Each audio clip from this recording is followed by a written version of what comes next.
Nagbabala nga ang mga 18 sa nasabi nga pong scalping or isa nga pong uri ng pang-scam sa nasabing ticket. Matapos kasi ang nasabing selling ng ticket ng SB19 concert, ay marami po ang tila bumili ng sobra-sobra. And then nag-a-announce sila na sila po ay nagbebenta ng SVIP or gold or something bronze or silver dahil nakasecure sila ng SVIP. So, ibibigay naman daw nila ito ng same price. Ang sabi ng ibang mga 18, sinasabi nilang ito sa post pero pagdating doon ay ibebenta ng mahal dahil nga marami ang gusto talagang makapanood. So kahit magpatong ng 500 or 1,000, papatulan na lang nila. So advice nila, hindi naman daw malulugi ang SB19 dito, pero wag na lang bilhin para na lang din dun sa mga bumili ng sobra at ibinebenta. Katulad na lamang ng post na ito ng isang 18. Aniya, hello po, selling my SB19 concert ticket, 1 gold standing. Since I have secured po VIP ticket, anyone interested, kindly DM. Price, same po, nag-price. Same po ng price, pagkabili, no added. So, yan sinasabi naman po nila, siguro lang talaga, kung hindi sila makakasecure ng SBIP, at least, makakapanood pa rin po sila. So talagang doon sa mga sobra-sobra ang pera, kumukuha muna sila ng mas mababa habang nagiintay sila na maka-SVIP.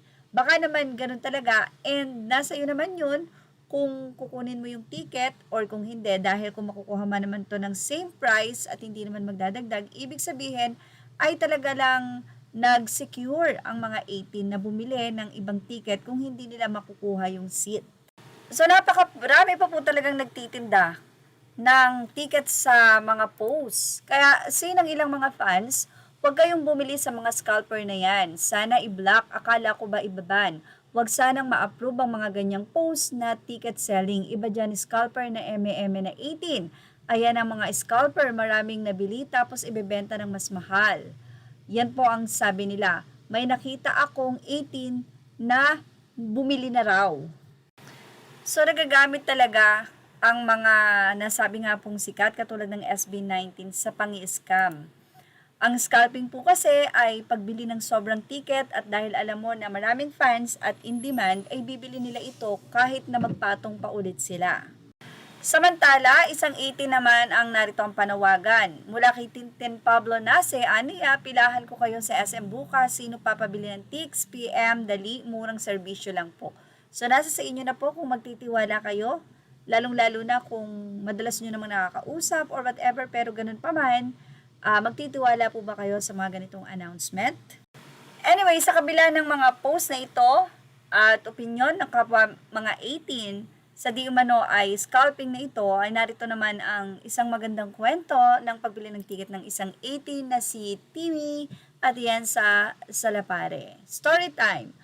First time naming manood ng concert ng SB19 last year sa Philippine Arena. Pagkatapos ng concert, bilin agad sa akin ni Love na casual to full-pledged 18 na hindi pwedeng hindi kami mag-VIP sa next concert.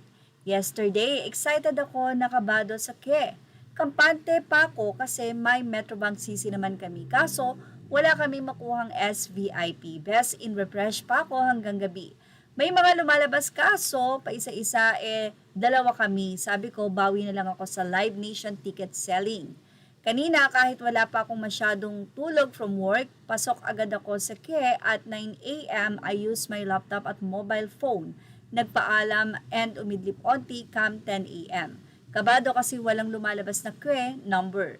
Ang weird kasi, mas nauna kong ilagin yung phone ko kaya sa laptop, pero yung sa laptop na directly naka-plug sa modem namin yung mga mas mabilis ang usad. Super kabado ako nung ako na yung next nang biglang nag-error.